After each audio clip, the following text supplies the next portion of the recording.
Sejam bem-vindos, meus irmãos e minhas irmãs, de novo aos nossos vídeos do curso de Bíblia e Teologia no YouTube. Hoje nós terminamos com este vídeo a história de Israel, que é uma história cheia de percalços. Nós vamos falar agora sobre a dominação grega. Assim que terminou a dominação persa, quem conquistou o mundo na época foi a Grécia. Exatamente, Alexandre Magno. Tem um filme chamado Alexandre, que conta a história dele. Alexandre Magno era da Macedônia, região norte da Grécia, praticamente conquistou todo mundo conhecido na época. Um império enorme, um império grego. Tanto que o grego se tornou a língua praticamente oficial da época no exterior, como o inglês é hoje, era o grego naquele tempo. A dominação grega de Israel foi de 332 a 142 a.C., bem próximo de Jesus. Alexandre derrotou os persas em 331 a.C. e dominou o povo de Israel. Só que ele morreu cedo, não deixou herdeiro, morreu muito novo. Aí o reino dele foi dividido entre 4 generais. E um dos generais é que dominou mais tempo a região de Judá, de Israel, que era Antíoco. Mas antes Israel ficou com os Ptolomeus, de 323 a 198, o general Ptolomeu. Mas depois ficou com os Seleucidas, de 198 a 142 a.C. Foi dominado por duas famílias dos generais, Antíoco IV Epífanes foi o Seleucida que mais oprimiu o povo de Israel. Ele era um carrasco, é o Antíoco IV Epífanes. Ele queria que o judeu deixasse a cultura judaica, que é a própria cultura, para adotar a cultura grega. Como que acontece isso? É a mesma coisa que você pedir um índio para deixar de ser índio e ele ser branco. Não tem sentido isso, Na cabeça dele não tem sentido, Então, o Antíoco, ele lutou muito para os judeus abandonarem suas práticas religiosas judaicas e adotarem as práticas religiosas pagãs gregas. Antíoco colocou uma grande estátua de Zeus no templo de Jerusalém. Daniel chama isso de abominação da desolação. Era grave você botar um deus, uma imagem de um outro deus pagão dentro do templo de Jerusalém, que era sagrado para eles, O livro do Daniel chama abominação da desolação, quer dizer, o fim da picada, em português. O fim da picada, você fazer isso. Colocar a imagem de Zeus, que era o principal deus grego, no templo de Jerusalém. Esse fato deu origem à violenta revolta dos Macabeus. Macabeu era um sobrenome de família dos judeus. Os Macabeus se revoltaram contra essa atitude de Antíoco, de colocar o Zeus lá no templo de Jerusalém, e contra os desmandos de Antíoco. Em 142, os Macabeus venceram a família dos Seleucidas, da qual vinha Antíoco. Os Macabeus venceram os Seleucidas. Foi um tempo assim pequeno de liberdade e autonomia do povo de Israel. Pouco tempo, Nessa sucessão de reinos, dominando Israel, primeiro o Egito, depois a Síria, depois Babilônia, depois Pérsia, depois a Grécia. Agora, os judeus, com a família dos Macabeus, eles vencem a família dos Seleucidas, que eram gregos, e tem um tempo de estabilidade e de liberdade. Os textos bíblicos que resistiram à dominação seleucida, como se fosse a helenização. Quando eu falo helenização, estou querendo falar a obrigação de adotar a cultura grega. A gente não fala gregalização, Não existe essa palavra, mas existe helenização, adotar a cultura grega.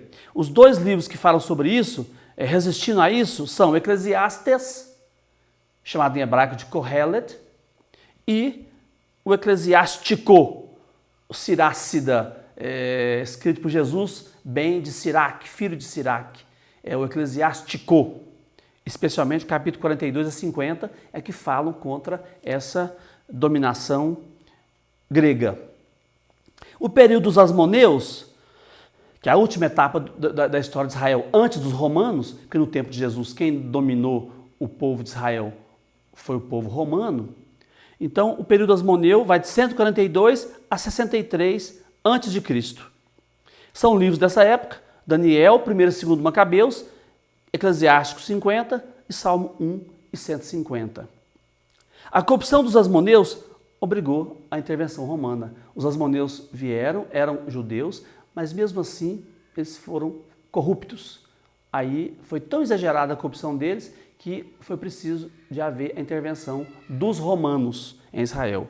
O general romano Pompeu tomou a cidade de Jerusalém, sitiou a cidade de Jerusalém em 63 a.C. Aí acabou o domínio dos asmoneus, que eram descendentes dos macabeus. Aí começou a dominação romana na terra de Jesus. Israel ficou, então, sob o domínio dos romanos até bastante tempo, né? No tempo de Jesus, os romanos dominavam aquela região. Nós vamos agora, então, para o nosso quadro, para a gente ver os livros, os textos que fizeram parte desse tempo ou que falaram sobre essas duas etapas da história de Israel. Nós vamos então agora para o nosso quadro, mas antes, não se esqueça de se inscrever no nosso canal no YouTube, Curso de Bíblia e Teologia, Padre Antônio Simone, dar o like nos vídeos, acionar o sininho e compartilhar esses vídeos. Nós vamos agora então para os dois últimos períodos da história de Israel, que são a dominação grega de Alexandre Magno, Alexandre o Grande, que foi de 332 a 142 a.C. Então, desse tempo, nós temos esses textos: o profeta Malaquias, Zacarias de 9 a 14, porque Zacarias de 1 a 8 é do tempo anterior, do período persa. Zacarias de 9 a 14 é desse tempo de dominação grega. Joel 3 a 4, Joel 1 a 2 era do tempo dos persas. Um pouco do livro de Esdras, de Neemias. Isaías 24 a 27 e 34 a 35, que são chamados os textos apocalípticos de Isaías. O livro do Eclesiastes, que é um livro que tem na Bíblia evangélica e católica, chamado também em hebraico de Kohelet. O Eclesiástico, que é um livro que só tem na edição católica, é um deuterocanônico, chamado também de Sirac, ou Sirácida, porque foi escrito por um homem chamado, por um sábio chamado Jesus ben Sirac. Ben é filho, né? Jesus, filho de Sirac. Esther, Judite, Tobias, que são livros deuterocanônicos também. Um trecho de Esther, entremeado no livro de Esther, é deuterocanônico, de uma segunda lista, só escrita em grego. Judite e Tobias, que não tem na Bíblia evangélica, são na Bíblia católica. E esses salmos, que são próprios do tempo da dominação grega. E, por fim, o período dos asmoneus, que eram descendentes dos macabeus, eram judeus, vai de 142 a 63 a.C. Pouco tempo de liberdade, né? Pouco tempo. Logo em seguida vem a dominação romana com Pompeu. Os livros deste tempo, olha como é que o livro de Daniel é bem tardio, né? Ele é pouco tempo antes de Jesus. Tanto que a ideia de ressurreição no judaísmo é bem tardia. Ela começa com Daniel e com Macabeus.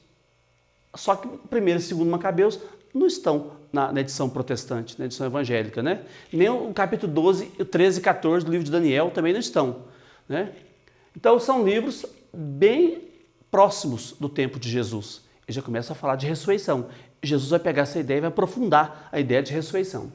O Salmo 1 e 150 e o Eclesiástico 50, que é uma síntese desse tempo. Então é interessante o livro do Eclesiástico, porque além de ter muita coisa sobre família, relação familiar, você vê também um pouco da história de Israel em cada capítulo. Nós vamos começar da próxima vez agora os nossos 3 últimos vídeos sobre a grande introdução, e nós vamos, depois desses 3 vídeos sobre Pentateuco, nós vamos começar o texto bíblico mesmo. Nas terças-feiras, o livro do Gênesis, e nas sextas-feiras, o Novo Testamento com o Evangelho de Marcos. Então nós vamos, a partir deste vídeo agora, mais 3 vídeos, vamos encerrar a nossa introdução geral e são 3 vídeos sobre Pentateuco, os primeiros 5 livros da Bíblia. E depois vamos começar os textos bíblicos mesmo. Provavelmente na sexta-feira, quando a gente terminar o Pentateuco, esses 3 vídeos próximos, nós vamos dar uma introdução aos evangelhos sinóticos e entrar no Evangelho de Marcos. Mas no Antigo Testamento vamos entrar logo no livro do Gênesis. Por hoje é só, um abraço, fiquem todos com Deus.